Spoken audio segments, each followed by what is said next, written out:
Je fais ce petit texte grâce à vos réactions suite à ma fameuse question sur le deuil. Je vais essayer, avec tous les outils qui m'ont été offerts par Dieu, de pouvoir vous donner le maximum d'informations et surtout vous lire un texte de Camille Legrand que je vais agrémenter de ma propre perception du deuil. Personne ne nous a jamais inculqué les lois de la souffrance, ni ne nous a appris comment les affronter. Généralement, le fait de perdre quelqu'un, au moment où l'on s'y attend le moins, peut être déstabilisant et rompre quelque chose à l'intérieur de nous. On se reconstruit alors petit à petit, sans savoir que ce processus, c'est probablement la plus belle leçon qu'on ne nous a jamais donnée. Personne n'est immunisé contre la perte. Le deuil, c'est quelque chose que l'on est tous voués à traverser un jour ou l'autre. La perte d'un proche, une rupture amoureuse, ou le simple fait de mûrir. Tout cela suppose de passer par différents niveaux de deuil. Dans la Torah, il y a 7 jours, 30 jours, puis 11 mois, 12 mois. Et c'est une certaine force, bien que très dure. Cependant, quelle que soit la nature du deuil, personne ne sait gérer la douleur qui en émane. Elle nous envahit. Elle va parfois même jusqu'à nous détruire.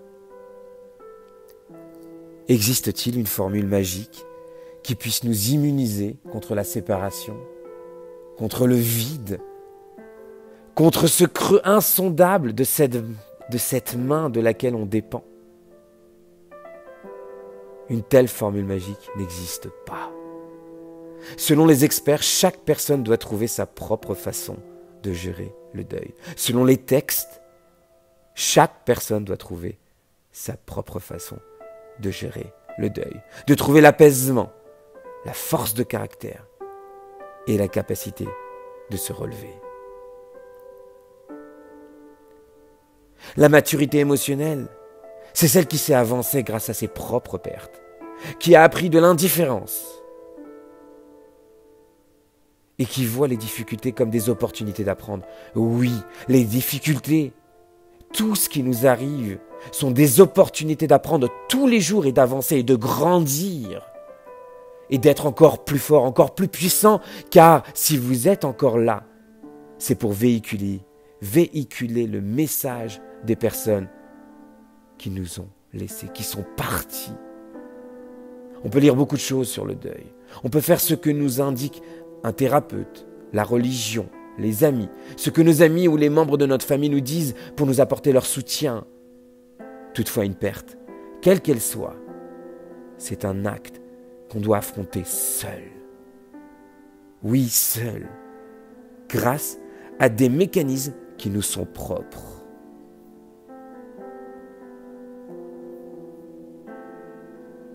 Ces mécanismes, ils sont oui à l'intérieur, bien sûr qu'ils sont là. Vous les avez. Quoi qu'il se passe, nous les avons. Tous. Et c'est bien de l'entendre.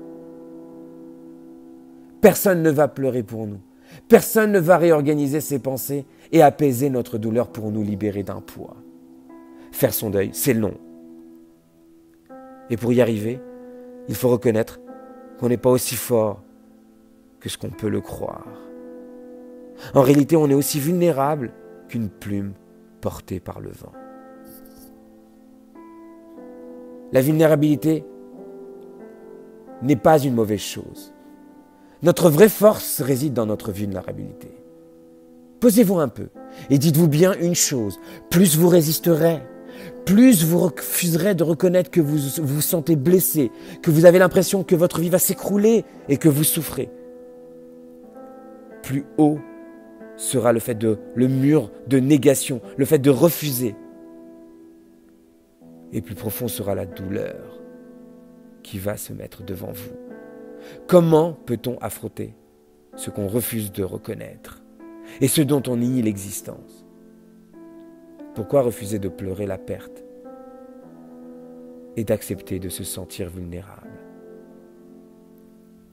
En reconnaissant qu'on est vulnérable, on peut alors s'adapter. Car finalement, le deuil, ce n'est rien d'autre qu'une réponse qui s'adapte à celle qui se fait via la souffrance et la douleur. On peut voir le deuil comme un art qui vous cause une certaine inquiétude, car on préfère cantonner notre vie uniquement aux choses agréables, réconfortantes et positives. Alors c'est bien, attention, de faire un focus sur les choses agréables, réconfortantes et positives. Toutefois, le plaisir de la vie traîne aussi derrière lui son lot de souffrance, face à laquelle personne n'est immunisé. Mais Akadosh Baruch Hu, Dieu, c'est ce qu'il fait. On n'est pas dans ses plans. Et ça ne sert à rien d'essayer de dire toujours pourquoi, mais plutôt comment je fais pour m'en sortir. Oui. Comment je fais pour m'en sortir.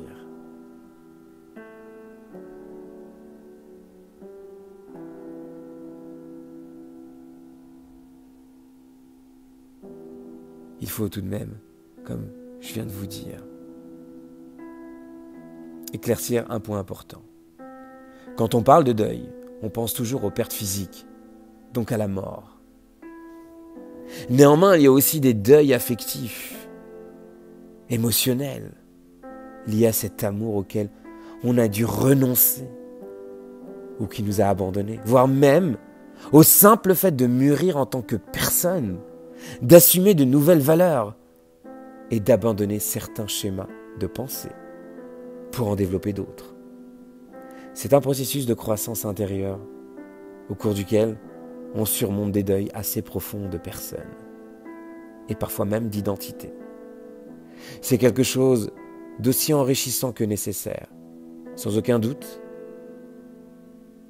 vous allez y arriver.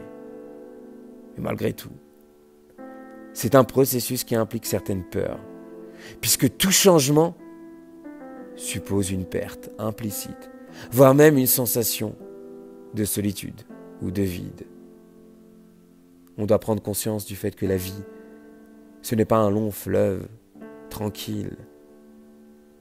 Ce n'est pas une balade sereine où le bonheur est toujours garanti. Parfois la vie, ça fait mal.